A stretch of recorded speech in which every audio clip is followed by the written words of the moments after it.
of Western England, Wales, up to 20 or 21 degrees. Quick look at next week's weather. It is looking mainly dry. There might be some rain at times in the north, but there'll be some spells of strong sunshine. Temperatures for some into the low 20s. Rita. Thank you very much, Ben. And that is the BBC News at 1. You can keep up with all the latest developments on the BBC website, but the news continues here on BBC One, as now it's time to join our colleagues across the nations and regions for the news where you are. Goodbye. Thanks, Rita. Hello and welcome to Wales Today. I'm Rebecca John. The headlines. Concerns the pandemic is still affecting pupils at the end of the first week of summer exams. And a Senedd committee says significant investment is needed to ensure there are more Welsh-speaking teachers.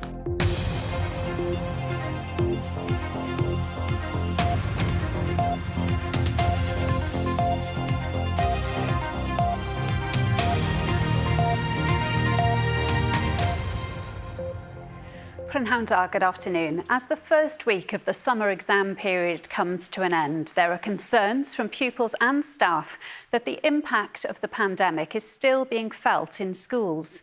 This is the second year that exams for A-levels, GCSEs and other qualifications have gone ahead after they were cancelled for 2 years. Qualifications Wales say some measures are in place again this year to reflect the disruption to pupils. Here's our education and family correspondent, Bethan Lewis. Here's the next one. Fresh from their history GCSE paper, these Year 11 pupils in Cardiff are happy with how it went. It's been a smoother build-up to this year's exams after the disruption of previous years. I think the anticipation of the exams is the worst part. I think now that we've started, I feel slightly more settled, but I was very nervous. I'm not stressed at all, I don't think. I find exams, I don't enjoy them obviously, but I'm not horribly adverse to them. During the lockdown, we had work put online for us, so I haven't feel like I've missed out on any of the course, but it does make it a little bit harder because you feel like you haven't quite got the full experience that other people would have had if it wasn't for COVID. This year, again, there has been a bit of extra help for pupils with advanced information on the topics coming up in papers, and grades will be awarded slightly more generously than before the pandemic.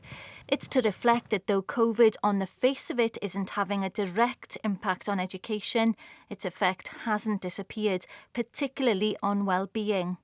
We're seeing far more incidents of well-being issues coming up.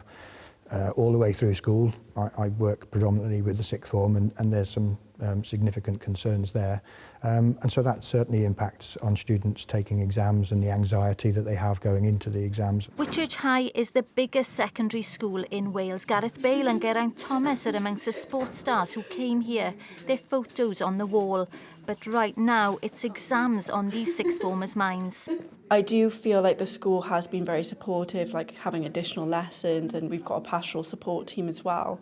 But it is that idea that we've had COVID and these are our first proper exams. It's like we've been jumped into it when we haven't been as prepared as we were in GCSE before. With Wales, because obviously we have AS levels, we do get that kind of additional support in having the AS levels first to understand these are what our A levels are going to be like.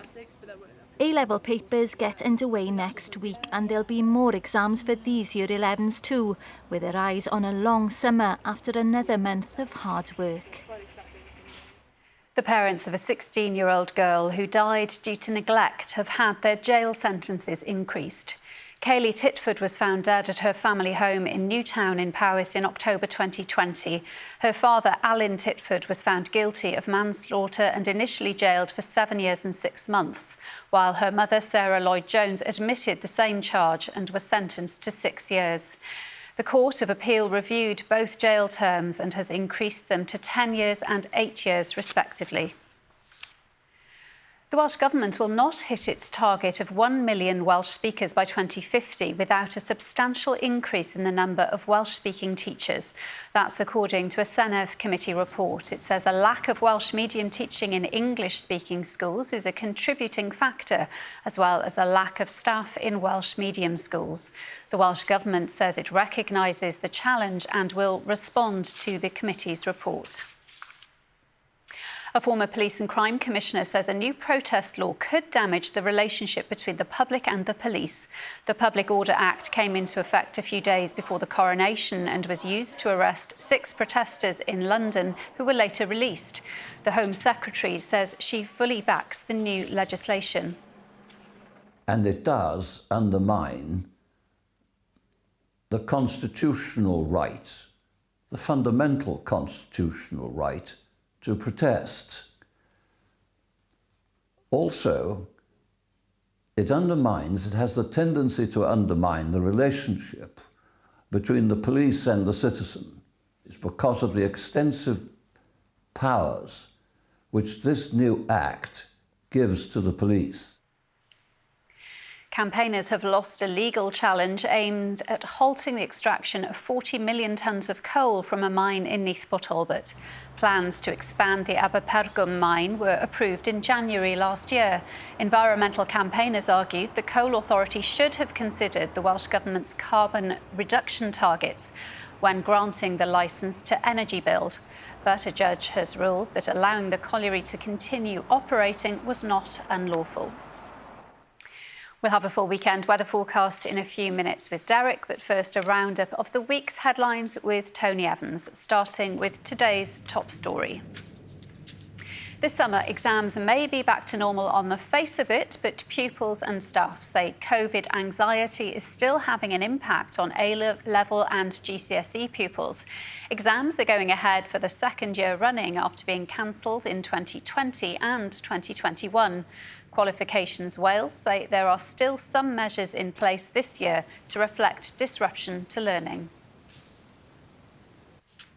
Finance officials at North Wales's NHS Health Board deliberately made incorrect entries into their own accounts, according to a leaked report. An investigation by the accountancy firm EY said Betsy Cadwallader wrongly accounted for millions of pounds. The Health Board says it's dealing with the issues raised by the investigation. A food firm in Blaenau Gwent that supplies goods to the healthcare, education and local authority sectors has gone into administration with the loss of hundreds of jobs. Tulare Valley Foods in Abertillery employed 250 staff. Administrators say 24 will be kept on to help with the closure. And Cardiff City say they want to make a swift appointment of their next manager following the decision not to extend Sabri Lamucci's contract. His departure was announced on Monday, with his assistant, Sol Bamba, and former manager Steve Morrison linked with the job. The club says no decision on any manager has been made. Thanks, Tony. Football, and Wales's all-time leading goal scorer Helen Ward says football has given her everything as she prepares to retire. The 37-year-old is set for the final appearance of her career when her Watford side take on Nottingham Forest in the Women's National League playoff final tomorrow. And on tonight's programme, we'll hear about how a women's shed project on a community farm in Swansea has given its members something to go on for. The aim is to create a sense of community for local people and a safe space to talk.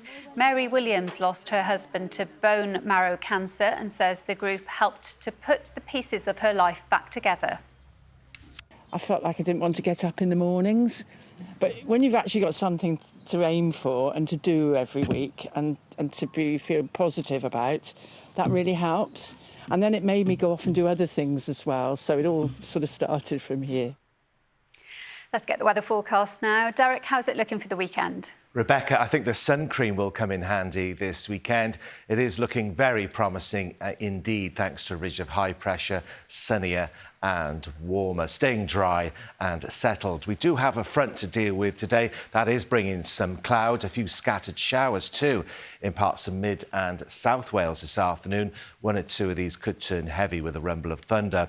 Elsewhere, dry and brightening up with some sunshine. The top temperature around 19 Celsius, cooler on the north and west coast with an onshore breeze. Scattered showers in the south and east this evening will slowly die away. Dry everywhere overnight, some cloud filtering in from the east. the lowest temperature around 5 or 6 Celsius. Tomorrow then, fronts will bring some rain to parts of Scotland and Northern Ireland, but here in Wales, high pressure will keep it dry. A good-looking day tomorrow, a few patches of cloud, but generally sunnier than today, and it will turn out warmer as well. Highs between 16 and 20 Celsius. The wind light to moderate, with sea breezes developing. There's more fine weather to come on Sunday, plenty of sunshine, and a few spots could reach 21 Celsius, 70 Fahrenheit. Rebecca. Derek, thank you. Jennifer Jones will be here with Wales Today at 6:30. Have a good afternoon. Goodbye. Hwyl fawr.